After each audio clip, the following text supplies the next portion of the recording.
Cerita pengantar tidur sedang mengudara. Hai, ini Hana punya cerita. Kamu sedang mendengarkan Nyonya Suami Part 2. Silakan pasang earphone-nya dulu ya. Sini, aku temenin tidur. Seorang wanita hamil mengupas buah di dapur dengan telaten. Lalu membawa piring berisi buah yang sudah dipotong ke ruang tengah, di mana ayah dan ibu mertua, kakak ipar pria dan istrinya, juga suaminya yang sedang berkumpul dan mengobrol santai di sana. Ini potongan buahnya, ucapnya ceria dan meletakkan piring ke meja. Ia duduk di lantai untuk menghidangkannya. Oh, menantu kita manis sekali, puji ibu mertua sang wanita. Istri kakak ipar tersenyum dan mengambil sepotong buahnya. Terima kasih adik ipar, maaf, aku tidak bisa membantumu di dapur, ucapnya menyesal. Wanita itu tersenyum dan mengangguk mengerti. Iya, tidak masalah kak. Menjadi aktris itu tidak mudah, kau harus menjaga dirimu dengan baik, ucap ayah mertua. Suami kakak ipar mengelus kepala istrinya. Kau dengar kan? Wanita tadi hanya bisa tersenyum canggung. Matanya berpindah kepada suaminya, si bungsu keluarga itu. Hanya asik menonton siaran TV sambil mengunyah potongan buah yang disuapi oleh ibunya. Ting tong. Wanita itu menoleh ke belakang. Siapa yang datang? Tanya istri kakak ipar. Ayah mertua menatap istrinya kesal. Kau mengundang Sol juga? Ibu mertua menghembuskan nafas panjang. Masa dia tidak diundang? Ucapnya. Lalu memandang menantunya yang sedang hamil. Tolonglah buka pintu. Wanita itu sedikit kaget. Namun ia hanya mengangguk dan bergerak bangkit hati-hati sambil memegang perutnya yang sudah berusia 6 bulan. Ia sempat melirik yang lain, namun mereka terlalu sibuk dengan obrolannya. Ia akhirnya hanya berjalan ke pintu untuk membukanya. Sol di balik pintu berdiri membawa beberapa tas bungkusan. Wanita itu, adik ipar Sol, Dohi, membungkuk sopan. Kau juga datang, Oni? Sapanya. Sol mengangguk dan melangkah masuk. Aku akan membawakannya. Dohi hendak mengambil bawaan Sol. Tidak apa-apa, aku bisa. Tolak Sol pelan. Ia hendak melepaskan sepatu namun tidak ada sendal rumah yang tersisa untuk ia kenakan. Dohi tertegun. Ah, sendal di sini. Ia hendak berjongkok untuk mengambilkan sandal rumah tambahan. Tidak perlu. Aku bisa. Sol menahan lengan Dohi sebelum berjongkok. Ia mengambil sendiri sandal rumah dan mengenakannya. Dohi menggaruk belakang lehernya canggung. Merasa tidak enak sendiri. Aku tiba, ucap Sol saat memasuki ruang tengah. Ayah Sol berdehem dan memalingkan wajah melihat putri sulungnya yang berdandan seperti pria memasuki ruang tengah. Gadis cantik bak model di sebelah anak pria kedua yang merupakan aktris peran pembantu, Hyojin, tersenyum manis dan mengangguk sopan. Oh, ini sudah tiba, sapanya. Sol diam dulu memandang dua adik laki-laki yang selalu diagung-agungkan ayahnya. Biol, si anak bungsu hanya memandang kakaknya, melambai dan kembali menonton. Myung, si anak tengah seperti ayahnya, namun ia terang-terangan menatap aneh kakak perempuannya itu. Nuna, bisakah kau berpakaian sedikit lebih normal? Sol hanya diam menatap Myung. Hei, sudah. Dia juga baru tiba, ucap ibu mereka. Lalu memandang Dohi. Menantu, tolong bawakan bawaan Sol. Dohi mengangguk cepat. Baik bu, tangannya kembali terulur kepada bawaan Sol. Sol menghindari tangan Dohi. Tidak perlu. Ia meletakkan sebuah tas belanjaan ke atas meja di sebelah piring buah. Untuk ayah dan ibu, ucapnya. Lalu melangkah ke dapur dengan bungkusan lainnya. Dohi segera mengikuti Sol. Myung mengerutkan dahi. Hanya untuk ayah dan ibu. Ibu mereka mengambil tas belanjaan itu dan melihat isinya. Matanya langsung berbinar. Ada ramuan kesehatan di dalamnya. Omo, putri kita memang peduli pada orang tuanya. Lihat, dia membelikan jamu sehat untuk kita, ucapnya pada suaminya. Ayah anak-anak itu melirik ke dalam tas, berdehem dan memalingkan wajahnya lagi. Jika dia benar-benar peduli pada orang tuanya, sudah sejak lama ia berdandan seperti seharusnya dan mencari suami, sahutnya lantang. Nuna, aku dan Hyojin juga butuh loh, sahut Mio memprotes. Biol hanya menoleh sekilas dan kembali memandang layar TV. Di dapur, Dohee melirik ke arah ruang tengah, mendengar ucapan mereka semua dengan sangat jelas. Lalu melirik Sol yang melakukan semuanya sendiri. Sol menoleh kepada Dohee, melirik perutnya yang mulai membuncit. Tangannya memegang lengan wanita itu dan membawanya perlahan duduk. Dohee tertegun. Ia didudukkan seperti itu ke meja makan dan memandang Sol tak mengerti. Duduk saja di sana, ucap Sol pada Dohee. Lalu berbalik dan kembali sibuk. Dohee mengedip-ngedipkan matanya bingung. Ia melihat kakak iparnya itu meletakkan kuali di atas kompor, menyalin sesuatu yang menimbulkan suara dentingan ketika menyentuh kuali. Seulas senyum muncul di bibirnya. Sup kerang. Ayah mertua sangat menyukainya, pujinya. Sol mengambil sebuah piring dan menyalin sesuatu yang lain ke sana. Ia mengambil garpu dan sumpit, meletakkannya ke sisi piring dan berbalik ke arah Dohee. Dohee tertegun. Sol meletakkan mune jorim, gurita berbumbu yang dipadu-padankan dengan saus pedas manis di atas piring, berwarna merah yang menggugah selera. Lalu semangkuk nasi diletakkan di sebelah piring. Sol menopang kedua tangan di sisi meja. Aku memesannya tidak begitu pedas karena kau sedang hamil. Kau makan ini saja. Dohee tertegun menatap Sol. Kerang tidak baik untuk ibu hamil. Berikan itu pada mereka, jelas Sol. Dohee berkedip-kedip, bingung mendengar itu. Menantu, tolong ambilkan ayah minum, panggil ibu mereka dari ruang tengah. Dohee menoleh. Ya bu, sahutnya dan hendak bangkit. Namun Sol menahan. Ia memandang wanita maskulin itu tak mengerti. Makan saja dulu, aku akan mengambilkan ayah minum, ucap Sol. Lalu berbalik dan mengambil air di dalam gelas. Dohee hanya terdiam memperhatikan Sol melakukan itu. Sol kembali ke ruang tengah dan meletakkan gelas ke depan ayahnya. Tak! Semua orang di sana terkejut dan menoleh. Ayah mereka menatap Sol kesal. Silahkan ya, ucap Sol datar pada ayahnya. Ibu mereka tampak bingung. Kenapa kau yang membawakannya? Menantu sedang apa? Sol berdiri tegap lagi. Itu, menantumu ada di sana, jawabnya sembari melirik Hyojin yang sedang mengunyah buah. Hyojin tertegun dan terlihat bingung. Aku hanya akan mampir sebentar. Biarkan Dohee makan dulu, ucap Sol sebelum ayahnya membuka suara. Jika kalian lupa, Dohee sedang hamil, tambahnya dan berjalan kembali ke dapur. Dohee hampir menangis menikmati makanan favoritnya setelah sekian lama. Ia segera menyeka matanya saat Sol kembali. Ia menutup mulut sambil mengunyah. Tidak sampai di sana, ia kembali tertegun melihat kakak iparnya itu meletakkan gelas berisi air untuknya. Makan pelan-pelan, ucap Sol dan duduk di meja makan yang sama. Dohee menahan senyuman dan menelan makanan di mulutnya. Aku khawatir suamiku melihat ini dan akan mual, ucapnya pelan. Sol diam dulu. Dia memang tidak suka gurita, tapi kau suka. Nikmati saja. Dohee tertegun mendengar ucapan Sol. Bagaimana Oni tahu aku suka gurita? Sol menyandarkan punggung ke kursi dan melipat kedua tangan di dada. Kau sering mengunggah makanan dengan gurita dan cumi sebelum menikah dengan adikku. Dohee terpaku mendengarnya. Oni menyadarinya. Sol menatap Dohee. Makan saja, ucapnya lebih lembut. Seulas senyum muncul di bibir Dohee dan kembali makan. Jihoon dan Eunwoo berjongkok di dekat pintu apartemen.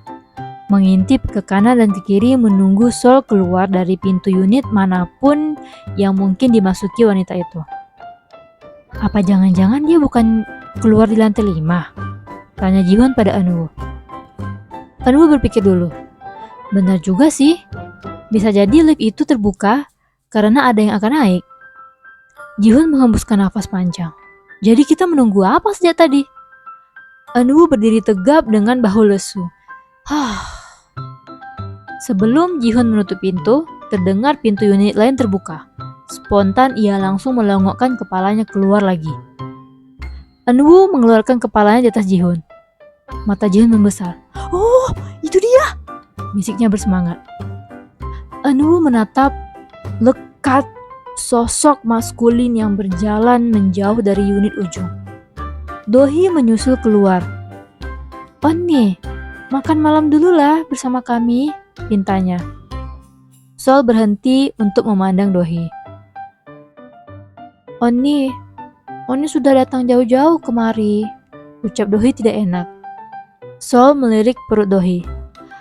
Aku hanya ingin melihat keadaanmu, karena itu aku datang. Dohee terpaku. Aku tahu bagaimana keluargaku, sahut Sol lagi. Dohee mengatupkan bibirnya mendengar itu. Sol memegang bahu Dohee. Jika perlu apapun, kau bisa menghubungiku. Dohee mulai terharu. Terima kasih Onni. Masuklah, ucap Sol, lalu berbalik pergi. Eunwoo melotot melihat Sol secara langsung. Ia menarik diri ke dalam sembari menutup mulut. Jihoon terkejut dan langsung menutup pintu. Jerit Eunwoo tertahan. Sol menoleh mendengar suara jeritan itu di depan lift. Ting! Perhatian Sol teralih kepada pintu lift yang terbuka dan hanya melangkah masuk. Jihoon mengelus dadanya lega karena sempat menutup pintu, lalu menatap Eunwoo kesal. Kau apa-apaan sih? Eunwoo menutup mulutnya tak percaya. Jihoon, jika kau tidak naksir dia, boleh aku yang mendekatinya. Jihoon terkejut mendengar itu. Dia tampan sekali, benar-benar tampan. Jerit Eunwoo lagi. Jihoon langsung menutup mulut Eunwoo. Hei! Bisiknya tertahan. Sol menghentikan langkahnya melihat Jihoon memasuki kafe depan kantor. Ia memperhatikan dari luar dinding kaca. Pria itu menghampiri meja kasir dan memesan. Ia tetap berada di sana hingga pria itu berjalan keluar bersama kopi pesanannya. Setelahnya ia baru masuk ke kafe. Bersama kopi di tangannya, Sol memasuki gedung kantor menunggu di depan lift. Hai, Yoon Sol Nim, sapa seorang gadis cantik berambut panjang yang selalu berpenampilan natural. Sol keluar dari lamunannya dan menoleh.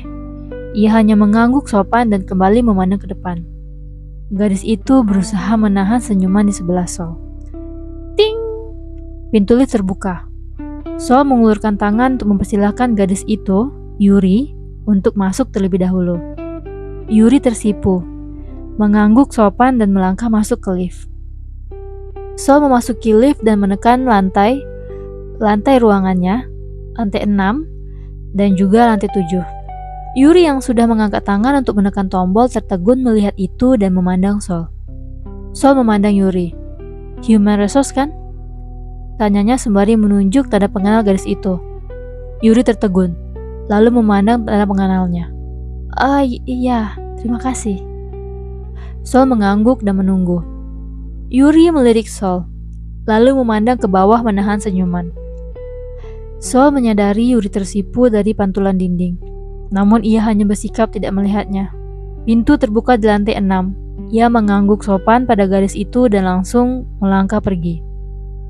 Siangnya, rekan kerja Jihoon tidak sengaja melirik ke layar ponsel pria itu dan menyadari tidak ada foto pasangan lagi. Ia diam dulu memandang pria itu. Kau putus dari pacarmu? Jihoon yang sedang menikmati makanannya di kafeteria kantor tertegun. Melirik rekan-rekannya yang lain juga menatapnya antusias. Ia mengulung bibirnya. Belum benar-benar putus sih, tapi ya. memang sedang dalam tahap berpikir apakah kami akan melanjutkan hubungan atau tidak. Hah? Maksudnya apa? Tanya yang lain heran. Bilang saja sudah putus. Rekan kerja pertama berkata. Jihun memandang gadis itu heran. Kenapa begitu?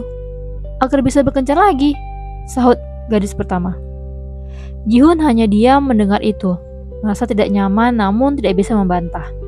Di meja lain, Sol duduk seorang diri menikmati makanan di nampannya. Mulutnya mengunyah perlahan dan melirik ke arah meja tim perencanaan sedikit. Dr. Huang sangat tertarik pada cerita Sol hari itu. Kenapa kau sangat perhatian pada adik iparmu yang ini? Sol diam dulu. Dia terpaksa menikah dengan adikku karena sudah hamil. Dan aku bisa merasakan dia tertipu dengan pesona anak manja itu. Dr. Huang mengangguk mengerti. Adik iparmu yang lain? Sol menghembuskan napas panjang. Dia menikahi adikku berpikir adikku punya banyak uang dan bisa menyokongnya menjadi aktris, walaupun dia tidak berbakat. Dr. Huang tersenyum mendengar komentar terakhir itu. Adikmu kan pengusaha, mungkin memang bisa menghasilkan uang lebih banyak. Beberapa bulan lalu, ibuku meminjam uang padaku untuk menutupi hutang adikku. Jelas Sol. Dr. Huang meringis. Kau memberikannya? Tidak, jawab Sol. Mereka memaksa Dohi menjual gelang berlian yang kuberikan sebagai hadiah pernikahan. Berkata itu hanya pinjaman yang aku yakin tidak akan dikembalikan. Dr. Huang berusaha mengatur ekspresinya. Hanya itu yang bisa ia sampaikan. Sol diam dulu memilih kalimatnya. Aku mendengar dia sudah berpisah dari pacarnya, ucapnya tiba-tiba. Dr. Huang mencerna informasi itu beberapa saat. Tak lama bibirnya membentuk senyuman. Oh ya? Kau akan mendekatinya? Sol berpikir cukup lama. Entahlah. Dia pria yang menyukai pria.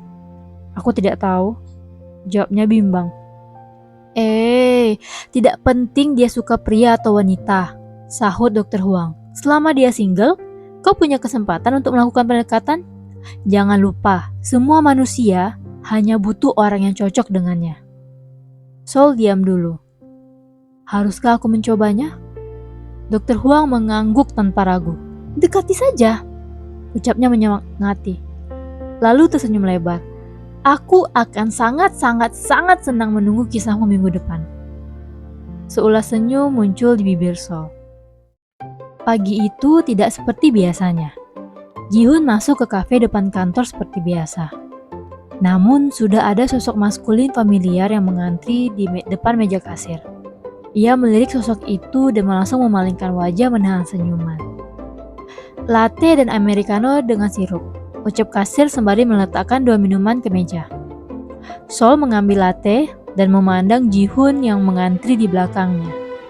Jihun terpaku tiba-tiba ia dipandang seperti itu. Silahkan kopimu, ucap Sol pada Jihun, lalu melangkah pergi. Jihun kebingungan. Hah? Silahkan Min Jihun Nim, ucap tugas kasir itu ramah.